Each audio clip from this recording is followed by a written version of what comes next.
오늘은 나의 하나님이란 제목으로 말씀을 전하겠습니다.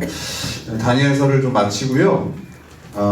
좀 하나님이 주신 마음이 성경에 좀 주역이 아닌 인물들, 그래도 좀 제가 좀 비련의 여주인공들을 좀 뽑아서 말씀을 좀 준비하려고 했었어요. 처음으로 하는 여인이 하갈이고, 그런데 여인으로 한정 짓지 않고 제가 딱 이렇게 규정 짓진 않겠지만 몇 주 동안 좀 이렇게 성경에 우리가 놓친 인물들, 비주류의 인물들, 엑스트라처럼 보이는 인물들을 뽑아서 그들을 통하여 또 하나님의 말씀을 살펴보고자 합니다.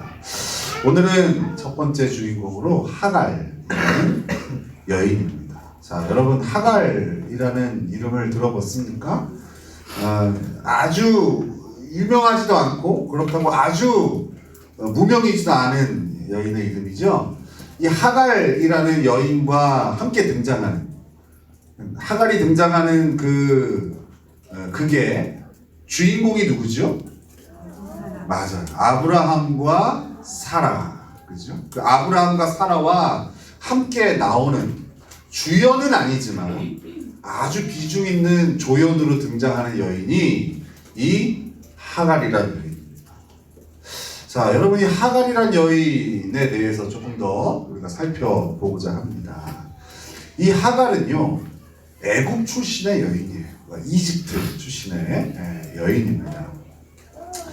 아브라함이 이제 하나님의 부르심을 받고 그렇게 지내던 중에 그 땅에 기근이 심해서 가게 된 곳이 애굽 땅입니다.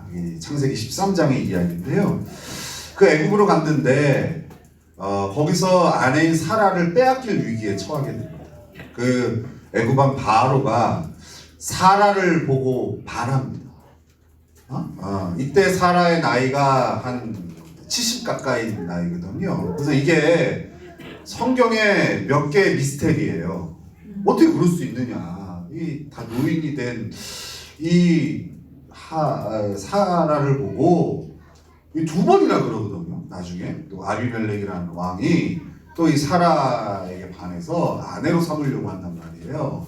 어떻게 그럴 수 있냐라고 신학교 때도 이 부분에 대해서 굉장한 난제였어요. 근데 제가 목회를 해보고 여러분들을 보면서 그럴 수도 있겠다는 생각이 듭니다. 여러분들 이렇게 60대씩 70대신 분들 보니까 미모라기보다 기품으로, 그죠? 충분히 이런 아우라를 품을 수 있겠다 라는 생각을 하게 됩니다.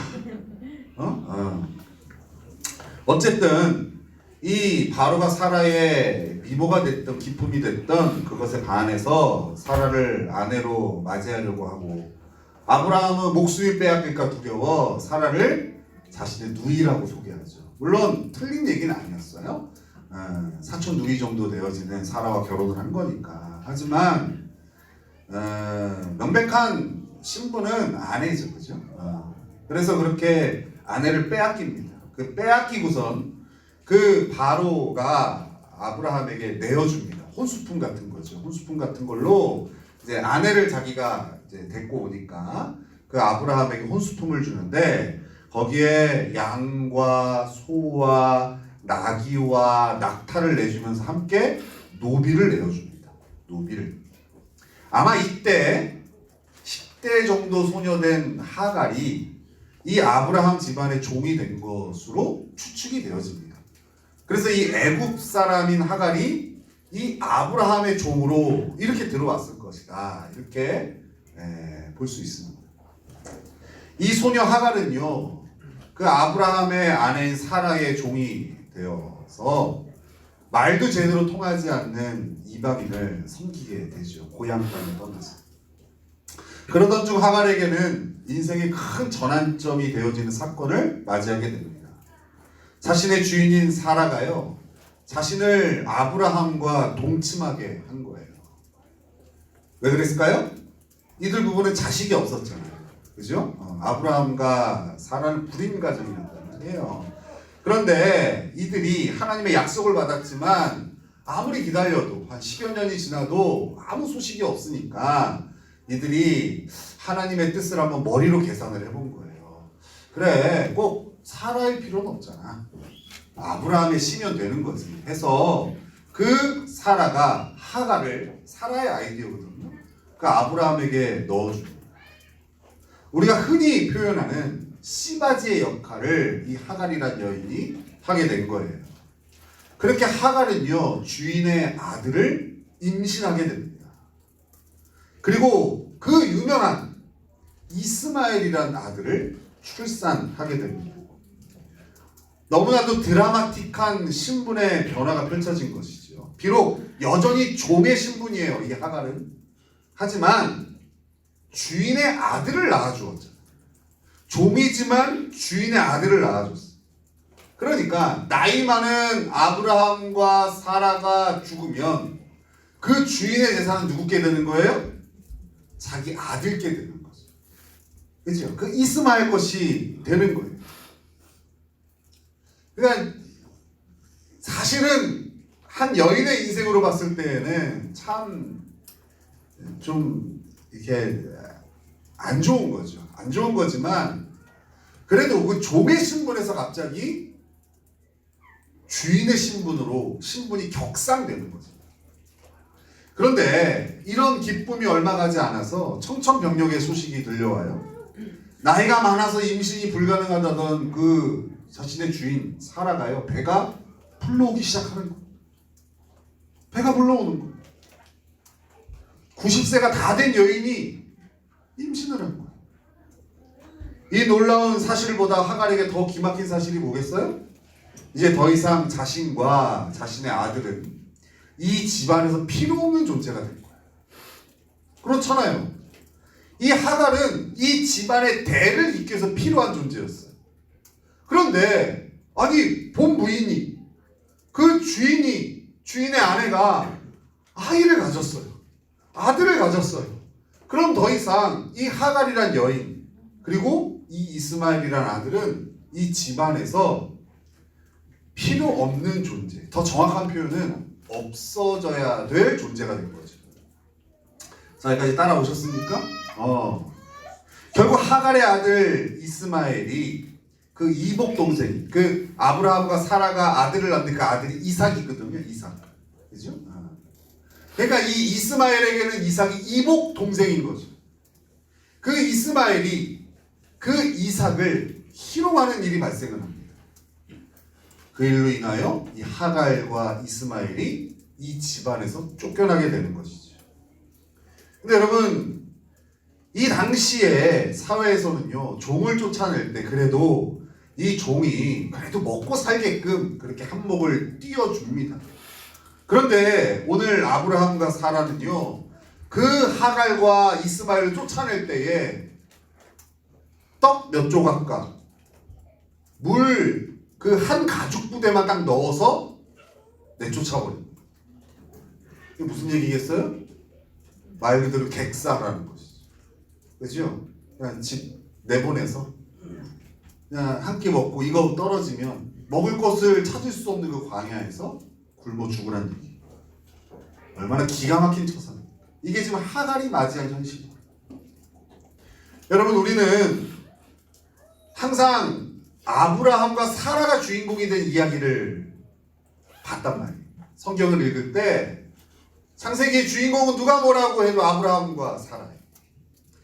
근데 오늘 그 이야기들을 하갈을 통해서 한번 봤어요. 그의 종인 하갈을 통해서 봤어요. 아브라함과 사라는 항상 우리에게 위대한 믿음의 사람으로 기억되고 있죠. 그래서 우리가 아브라함을 어떻게 부르죠? 믿음의 조상이다 이렇게 부르고요. 사라는 어떻게 부르죠? 열국의 어미다 이렇게 불러요. 그러나 적어도 이 하갈에게 아브라함과 사라는 너무나도 못된, 자기들밖에 모르는 악인 중에 악인인 거죠. 하갈은 날마다 자신의 주인인 아브라함과 사라가 하나님께 예배드리는 모습을 보았을 거예요. 그들이 정성스럽게 하나님께 드릴 번제를 준비하는 것을 옆에서 돕기도 했을 거예요. 그리고 하갈은 이들이 이 아브라함과 사라가 자신들의 조카가 누구죠? 아브라함의 조카가 누구죠? 롯이잖아요. 롯. 그죠? 그 롯을 어떻게 대합니까? 아브라함이요. 자식처럼 여겨요. 조카인데 그 자식처럼 여겨서 그 롯을 구하기 위해서 목숨까지 내던지. 그리고 아브라함의 종이 있는데 지금 얘기한 수석종 같은 종이겠죠. 수석. 그 종 이름이 엘리에셀.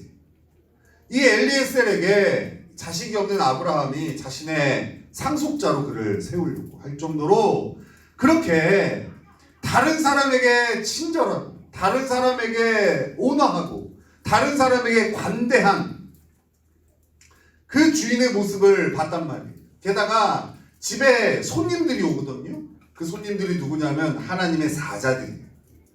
그 하나님의 사자들이 방문했을 때에 극진하게 대접하는 모습도 누가 봤어요? 이 하갈이 봤단 말이에요. 모든 이들에게 존경받을 만한 믿음의 사람 아브라함과 사라였지만 적어도 하갈에게는 그런 모습이 아니었어요. 악인 중에 악인. 그 하갈이라는 그 젊은 여인 10대 때 이 집에 우여곡절 끝에 오게 되어서 이 집안의 종으로 섬기는 그 10대로 그 가정에 들어온 그 하갈을 소모품처럼 여기고 심지어 그 목숨까지도 하찮게 여기는 그런 인간들이 아브라함과 사라였다. 하갈은 이들이 날마다 하나님을 말하고 하나님의 약속을 들먹일 때마다 이렇게 표현해야 돼요. 가증스럽게 여기지 않았겠어요? 요즘 말로 교회 다니는 것들이 더 못됐어. 그래서 교회 다닌다며? 교회 다니는 놈들이 더 못된 것 같아. 아마 이런 얘기들을 했을 거예요.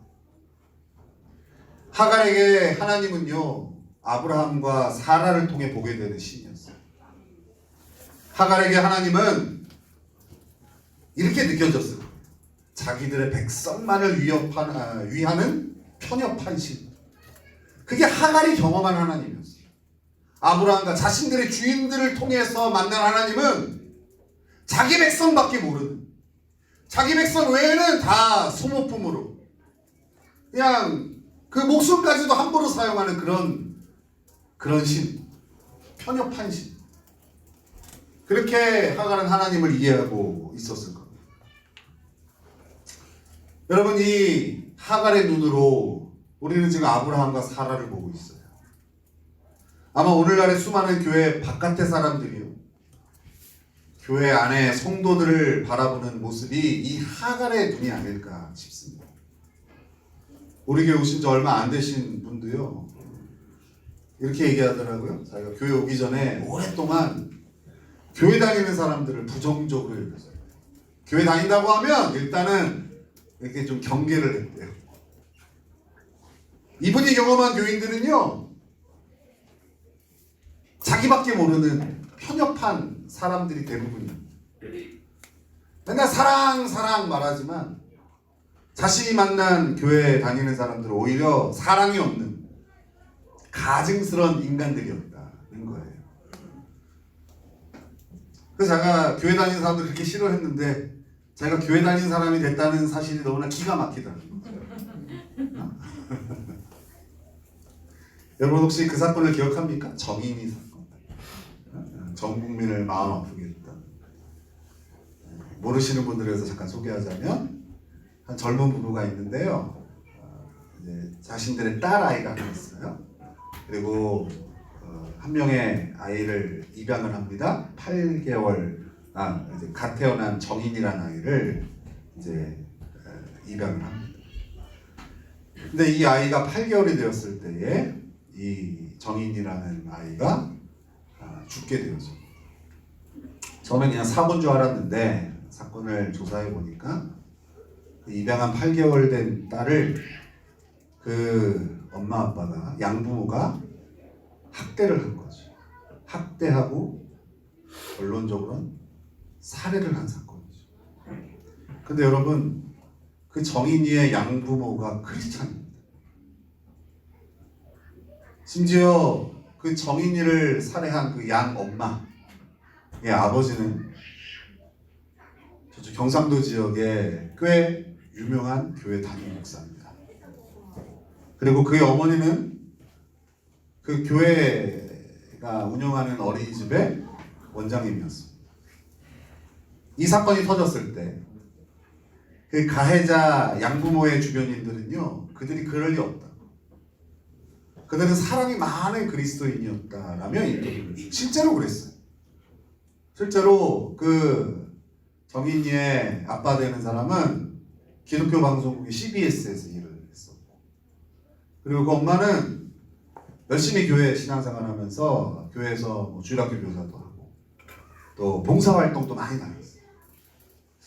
제가 알기로 정인이를 만난 것도 그 봉사활동을 갖다가 그 아이를 입양한 걸로 이렇게 알고 있어요. 그러니까 이런 일이 그들에게 펼쳐졌다는 것을 사람들이 믿을 수가 없는 거죠. 내가 아는 그 사람들은 너무나 믿음 좋고 너무나 사랑이 많고 너무나 반듯한 사람들이었다고 기억을 하는 거예요. 그러나 적어도 8개월 된 아직 말도 못하는 그 입양된 딸 정인이에게는요, 그 정인이의 그 양부모는 악마 중에 악마였어요. 사실 이들이 정인이를 입양한 거는 자기 친딸이 있는데 그 친딸이 너무 외로워했어요. 그 친딸의 외로움을 해소시켜줄 도구 정도로 입양을 한 거예요. 근데 이 정인이가 그렇게 장난감의 역할을 잘해줘야 되는데 자기 고집을 내세우고 자기 맘대로 하려고 그러면 당연한 거 아니겠어. 8개월 되니까, 그죠? 뭐 800개월 된 사람들도 그렇게 사는 그렇게 따라주지 않으니까요, 그 말도 못하는 아이에게 욕을 퍼붓고 심지어 때리고, 나중에는 정확하게 거기 안에 장면을 모르는데 그 정인이를 부검했을 때에 아마도 그 엄마가 뛰어내려서 넘어진 아이를 밟았을 것이다. 이렇게 결과가 나왔어요. 인간 말종이죠. 그러나 분명한 것은 그들은 꽤 신실한 기독교인이었다는 것. 이게 우리를 너무나 불편하게 하죠. 이 사건이 터지자 많은 이들은요, 이 땅의 교회와 성도들을 싸잡아 비난했습니다. 자신들이 만난 교회 성도들은 다 이와 같았다. 자신들밖에 모르는 이기적인 집단이 교회라고. 하갈이 아브라함과 사라를 통해서 하나님을 경험했듯이 이 세상은 이 땅의 교회 성도들을 통해 하나님을 경험하게 되는 거예요. 그잖아요. 하나님을 알지 못하는 저 사람들은요, 여기 앉아 계신 저와 여러분을 통해서 하나님을 경험하게 된다. 하나님 이런 분이구나. 오늘날 하나님의 이름을 욕되게 하고 하나님의 영광을 가리는 것은요, 저 교회 밖에 불신자들이 아니라 누구겠어요? 우리들이. 아브라함과 사라처럼 하나님을 신실하게 믿는다고, 그리스도인이라고 하는, 목사라고 하는, 권사라고 하는, 집사라고 하는, 바로 저와 여러분들이 하나님의 이름을 욕되게 하는 거 아니겠습니까? 이 하갈은 이렇게 자신의 주인인 아브라함과 사라를 통해 하나님을 경험했어요.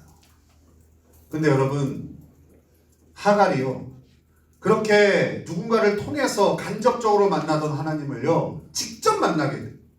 직접 대면하게 된다. 하갈이 하나님을 처음 만나게 된 그 이야기가 오늘 본문에서부터 한 13년 전의 이야기예요. 그 이야기가 어디에 있냐면 창세기 16장에 있어요. 자, 우리 16장으로 한번 가보겠습니다. 창세기 16장. 이 창세기 16장이 이 하갈이 하나님을 처음으로 만난 장면이에요.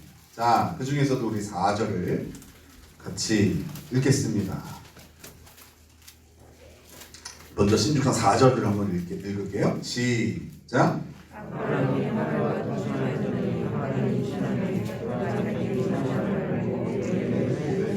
자, 일단은 그 하갈이 하나님을 만난 장면을 얘기하기 전에 이 하갈에 대해서 한 가지 짚고 넘어갈 게 있어요. 우리는 지금까지 하갈의 관점에서만 사건을 보다 보니까 아브라함과 사라는 전적인 가해자고 악인이고 하갈은 전적인 피해자고, 그죠? 말 그대로 비련의 여주인공. 하갈은 되게 선한데 억울한 일을 당했어 이렇게 봤잖아요. 근데요, 하갈도 사실은 그리 순수한 인물은 아니에요. 그죠? 하갈은 아브라함을 통해서 임신을 하자 아이를 갖지 못하는 자신의 주인인 사라를 어떻게 했다고 그래요? 멸시했습니다. 미래 권력이잖아요. 그죠? 현재 권력 사라는요, 자식이 없으면 사실은 힘이 다 빠진 거지. 그리고 다보다 나이도 많잖아요. 누가 먼저 죽겠어요? 그 확률이 높죠. 그러니까 저 사라 죽으면 내가 안주인이 되고 내 아들이 이 집안을 다 상속받고, 그러니까 어땠어요? 그 자신의 신분을 잊어버린 채로 그 사라를 멸시하는 거예요. 이 사라도 만만치 않죠. 그죠? 피 튀기죠. 사라도. 여러분, 성경의 인물들을 너무 대단하게 보시면 안 돼요. 항상 얘기하지만 성경의 인물들뿐만 아니라 여기 서 있는 목사도, 여러분 옆에 있는 성도님들 너무 대단하게 보지 마세요. 다 이렇게 파보면 구린 구석들이 다. 그죠? 그러니까 사라가 어때요? 진짜 우리가 알던 그 열국의 어미 사라는 어떻게 그걸 또 참고 인내하고 그럴 것 같은데 안 그래요? 같이 막 모든 권력을 이용해서 핍박을 합니다. 그러니까 이 하갈이 그걸 못 견뎌서 어떻게 해요? 도망칩니다. 광야로 도망하게 되죠. 근데 이 광야에서 이 하갈이요, 하나님을 직접 만나게 돼요. 자신의 주인들을 통해서 만났던 하나님, 그 간접적으로만 경험했던 그 하나님을 직접 만나게 돼요. 자, 우리 7절에서 12절을 같이 읽겠습니다. 16장 7절에서 12절입니다. 자, 여기까지 잘 따라오고 있죠? 그죠? 자, 시작. 여호와의 사자가 광야에 샘물을 얻고 그 샘에서 물을 만나 이르되 사람들을 경험하라. 내가 어디서 왔으며 어디로 가느냐. 그가 이르되 나는 내 여주인 사라를 위하여 도망하나이다. 여호와의 사자가 그에게 이르되 내 여주인에게로 돌아가서 사라를 보존하라. 여호와의 사자가 또 그에게 이르되 내가 내 집을 크게 번성하여 그 수가 많아 셀 수 없게 하리라. 여호와의 사자가 또 그에게 이르되 내가 임신하였은즉 아들을 낳으니 그 이름을 이스마엘이라 하라. 이는 여호와께서 내 고통을 들으셨음이니라.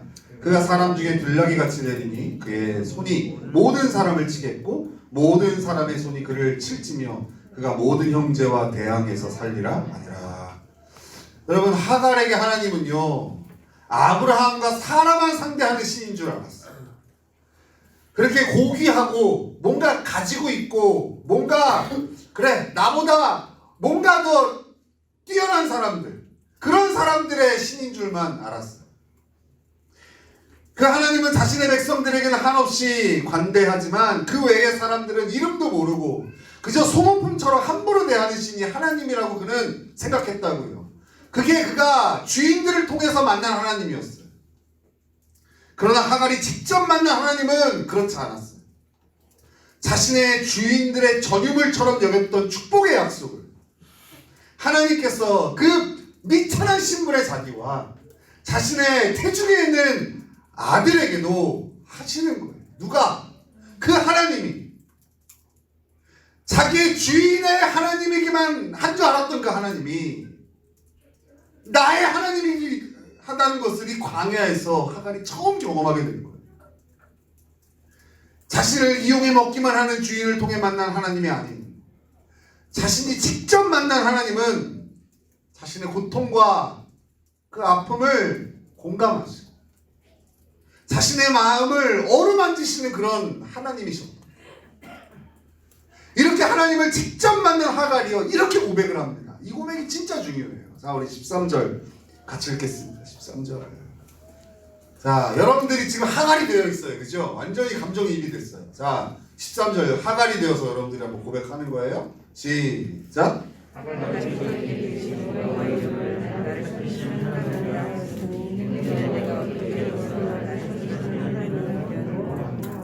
하갈이요, 하나님의 이름을 짓는데 이렇게 짓습니다. 나를 살피시는 하나님, 엘로이, 이렇게 이름을 지어요. 하나님 어떤 분이라고요? 지금까지 그가 알던 하나님은 자기 주인들만 살피는 하나님이었단 말이에요. 근데 하갈이 광야에서 하나님을 직접 만나. 하나님, 나를 아시고 내 아픔을 다 아시고 그리고 나를 살피시는 하나님이십니다. 지금 이 고백을 하고 있는 거예요. 그리고 하나님을 그 직접 만난 그 장소를 부엘라 헤로이라고 이름을 지어서, 그게 이런 뜻이에요. 나를 살피시고 지켜보시는 분의 우물이라는 뜻이에요. 이렇게 하나님을 직접 만난 하갈은요, 하나님 말씀하신 대로 다시 주인에게로 돌아갑니다. 뭐가 달라졌을까요?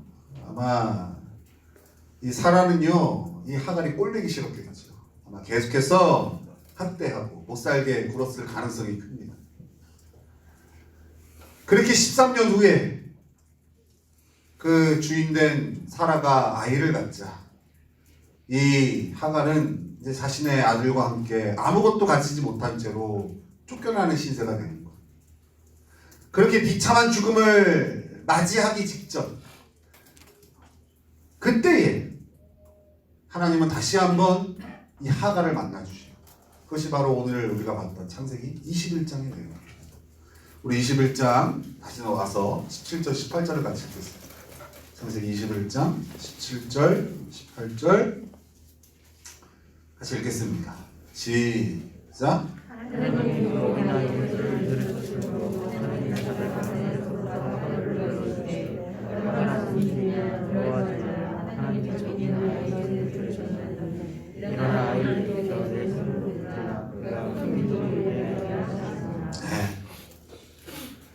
여전히 그 하나님을 만난 후에 다시 주인에게로 돌아가서 그 13년 동안 다시 주인들을 통하여 하나님을 만났는데요, 여전히 주인들을 통해 만난 하나님은 너무나도 잔인하고 편협한 분이었지만, 광야에서 다시 13년여 만에 다시 만난 하나님은요, 이전에 만났던 대로 너무나도 따뜻하고 자신을 존귀히 대하시고 자신과의 하신 약속을 기억하시는 분이었던 것. 이렇게 하갈이 주인들을 통해 만난 하나님과 자신이 직접 만난 하나님의 격차가 너무나 컸던 거예요. 여러분의 하나님은 어떤 분이십니까? 아니, 여러분은 하나님을 직접 만난 적이 있으십니까? 아니면 누군가를 통해 경험된 하나님입니까? 여기 우리 교회에 모태신앙인 아이들이 있죠. 그죠? 어릴 때부터 태어나 보니 교회 성도가 되어 있어요. 그죠? 주일 되면 엄마 따라 교회 오는 것이 당연한 아이들. 그렇게 지금 커온 아이들이 꽤 있죠. 근데 이 아이들에게는 여전히 하나님은 자기 엄마의 하나님, 자기 아빠의 하나님인 거지, 자기의 하나님을 만나본 적이 없는 아이들이 여전히 꽤 있죠. 그런 아이들은 오늘 이 자리에 왜 이렇게 표현해요? 끌려왔다. 그죠? 우리 엄마가 나를 여기로 끌고 왔다. 엄마만 아니면 내가 안 오는데 우리 불쌍한 우리 엄마를 위해서 내가 와줬다. 이렇게 생각합니다. 그죠? 당당하죠. 엄마의 하나님께 당당하죠. 내가 당신 만나러 와줬습니다. 이렇게. 그죠? 자기가 만난 하나님이 없는 거. 그리고 또 이 교회 안에 있는 어떤 성도들은요, 꼭 그 누군가 자기가 보기에 믿음이 좋아 보이는 사람을 통해서 하나님을 경험하려고 합니다. 꼭 이러더라고요. 삶에 문제가 생기면 하나님이 자기 기도는 안 들어주실 것 같은지 기도빨이 좋은 분들한테 부탁하더라고요. 권사님, 저 이런 문제 있는데 기도 좀 해주세요. 기도 좀 해주세요. 권사님 기도는 하나님이 잘 들어주시는 것 같아요. 기도해주세요. 근데 여러분 그거 알아요? 이런 부탁은요, 목사한테 잘 안 하더라고요. 꼭 권사님한테 하시더라고요. 그죠? 권사가 기도빨이 좋은 거예요. 그죠? 이분 마음에 뭐가 있는 거예요? 자기는 직접 하나님을 만나 본 적이 없으니까 자기 주변에 가장 믿음 좋은 사람을 통해서 하나님을 경험하고 하나님께 청탁하는 거죠. 이것 좀 해결해 달라고. 그죠? 물론 그 누군가가 정말 신실하고 믿음이 좋은 사람이라면 우리는 그가 믿는 하나님을 향해 좋은 마음을 가질 수도 있어요. 그러나 믿음의 조상 아브라함과 사라가 그러했듯이 이 땅의 모든 사람은 완벽하지도 않고 모든 사람에게 좋은 사람이라 할지라도 누군가에게는 악인의 모습으로 서 있는 거예요. 그러니까 누군가의 하나님을 통해 하나님을 헤아리려 하면 하나님을 향한 수많은 오류와 오해가 쌓이게 되는 거예요. 그 많은 모태신앙의 자녀들이요, 엄마 때문에 교회 왔다가 엄마 때문에 교회를 안 다닙니다. 진짜예요. 교회 수많은 성도들이요, 그 믿음 좋은 그 집사님, 권사님 때문에 교회 왔다가 그 믿음 좋은 집사님, 권사님 때문에 교회를 그만둡니다. 진짜예요. 또 이거 빼놓으면 또 안 되겠죠. 많은 사람들이요, 좋은 목사라고 해서 교회 왔다가 그 목사 때문에 실망해서 하나님을 떠납니다. 왜 그래요? 그렇게 사람을 통해서 하나님을 경험하게 되면 수많은 오염물질이 거기에 붙어 있어서 다 왜곡되어 있는 거예요. 그 사람이 좋을 때에는 하나님이 좋은 분인데 그 사람이 실망스러우면 그 하나님도 별로인 분이 되는 거죠. 여기 이렇게 왔다 갔다 하시는 분들 없나요? 우리 교회 목사님이 어떠해서, 우리 교회 권사님이 어떠해서, 우리 교회 뭐 장로님이 어떠해서, 그런 것 때문에 하나님을 향한 태도가 왔다 갔다 하시는 분들 여기는 없냐고요. 그럴 리가 없죠. 여러분 앞에 서 있는 목사는 좋은 목사니까. 그죠? 하갈이 하나님을 직접 만난 후에야 자신이 아브라함과 사라를 통해 보았던 하나님이 얼마나 왜곡되었는지를 알았던 거죠. 우리도 나의 하나님을 직접 만나야 돼요. 이게 중요한 거예요. 우리 훈이의 하나님을 직접 만나요. 이게 중요해요. 네? 엄마 발가락 잡으면은 알아서 천국 갈 것 같죠? 예전에 어떤 분이 그렇게 얘기하셨어요. 목사님이, 아이고, 아내분이 이렇게 열심히 신앙생활 하시는데 올해는 좀 교회 나오셔서 함께 예배 드리시죠. 그랬더니 그분이 그랬대잖아요.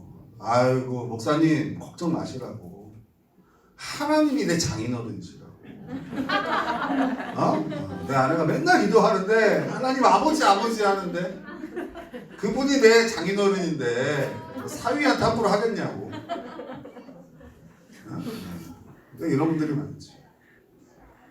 아내의 믿음으로, 남편의 믿음으로, 부모의 믿음으로, 날 도와주시는 그 집사님, 날 도와주시는 권사님, 우리 교회 목사님의 믿음. 여러분, 그런 하나님 말고요, 바로 여러분의 하나님을 만나요. 오늘 내 목소리, 나의 하나님을 만나요. 하나님은 나의 하나님이 되어 주시려고 오늘도 나를 직접 만나주세요. 어떻게 만날까요? 어떻게 만날까요? 아무래도 안 만나주시잖아요, 여러분. 근데 자꾸 나의 하나님을 만나라고 하는데 어떻게 하면 만날 수 있을까요? 여러분의 손에 있는 성경을 통해서 여러분의 하나님을 만날 수 있어요. 언론 매체나 사람들이 말하는 그 하나님과 성경을 통해 만난 하나님은 너무나도 다를 거예요. 하나님을 오해하면 우리의 모든 열심은 방향을 잃게 되고 결국 멸망의 자리에 서게 되죠. 여러분, 하나님을 아는 것이 영생이에요. 그 얘기는 뭐겠어요? 하나님을 알지 못하면, 하나님을 오해하면 우리에게 영생은 있을 수가 없는 거예요. 그래서 하나님을 제대로 알고 하나님을 직접 경험하는 것이 제일 중요한 거예요. 여러분은 얼마나 하나님을 직접 대면하십니까? 물론 이렇게 담임 목사를 통해서 이 강단에서 선포되어지는 그 하나님 말씀을 통해서 여러분들이 하나님 만나는 것도 중요합니다. 하지만 이것보다 더 중요한 게 있어요. 그것은 바로 여러분들이 성경을 직접 펴서 하나님을 직접 만나는 것이 훨씬 더 중요해요. 여러분, 뭐 교회를 선정할 때 뭐 담임 목사가 어떤 사람이냐, 설교가 좋냐, 뭐 그런 거 따지잖아요. 물론 그렇겠죠. 아유, 들리지도 않는 설교를 듣고자 예배 시간에 앉아 있는 것만큼 보충되는 게 없으니까 다녀보고 들리냐, 목사가 설교 잘하냐 해가지고 선택하잖아요. 그죠? 그런데 생각을 해보자고요. 여러분, 그 담임 목사의 하나님을 만나는 것보다 여러분의 하나님을 만나는 게 훨씬 더 중요하거든요.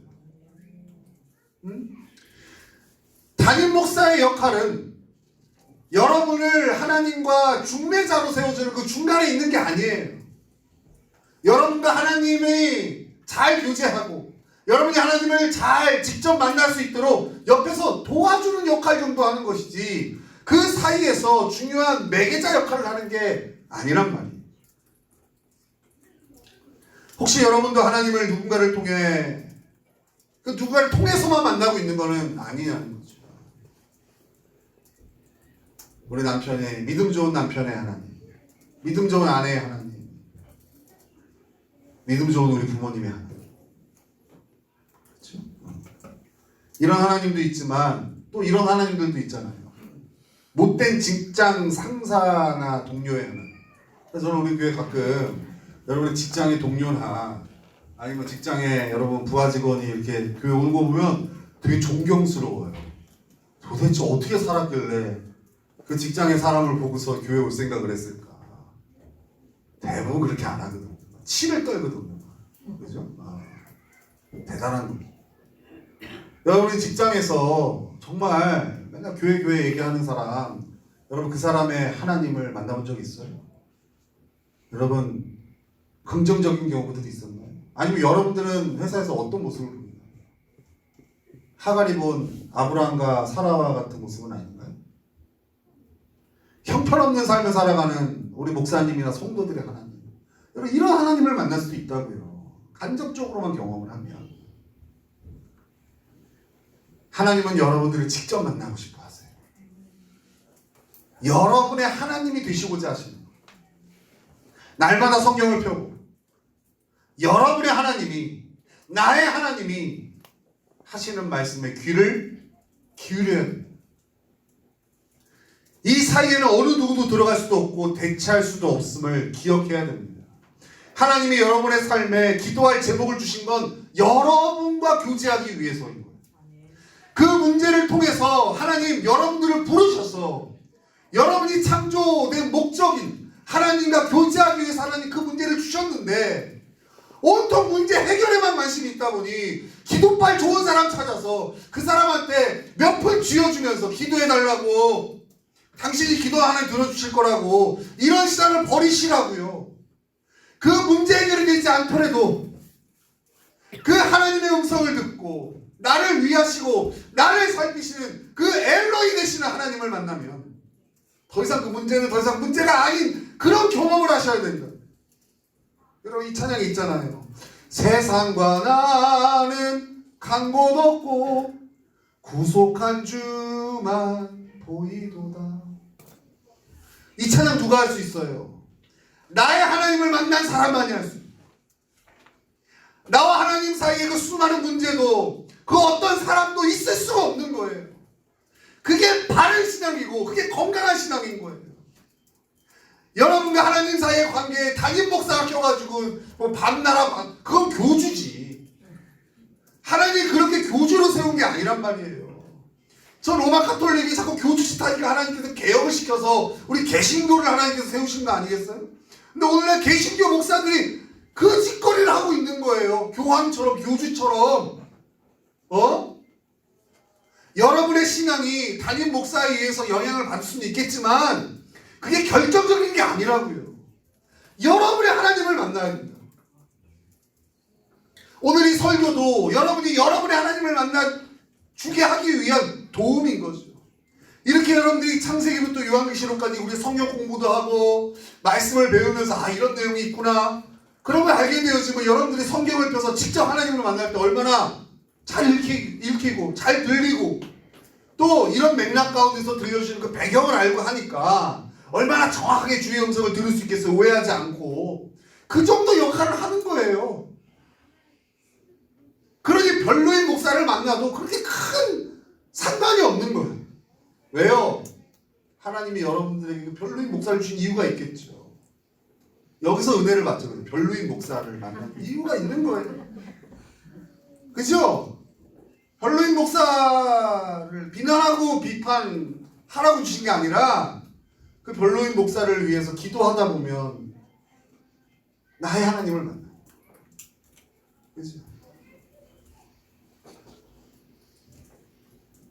하나님과 나 사이에는 이렇게 아무것도 없어요. 여러분의 하나님은 안녕하십니까? 오늘 여러분 아침에 여러분의 하나님 만나셨습니까? 어떤 분들이 이것이 너무 바쁘다고 얘기해요. 너무 바빠서 못한대. 긴급한 일이 있어서 못한대. 그리고 덜 바쁘고 그래서 영성이 좋은 사람들, 그런 사람들에게 부탁을 해서 청탁을 해요. 하나님 나 좀 잘 봐주세요. 하나님은 신이시잖아요. 인간의 능력으로 그렇게 여러분 평가하면 안 돼요. 하나님 우리 각 사람들을 다 아시고 동시에 각 사람들을 살피시고 보호하실 수 있는 분이 하나님이세요. 그 하나님이 왜 다른 사람을 통해야만 여러분들을 만나시겠냐고. 아니요. 하나님 여러분과 직접 만나기를 원하세요. 오늘도 이 자리에 우리가 공동체로 앉아있지만 강복교회 하나님이시기도 하지만 여기 앉아 계신 바로 나의 하나님이신 거예요.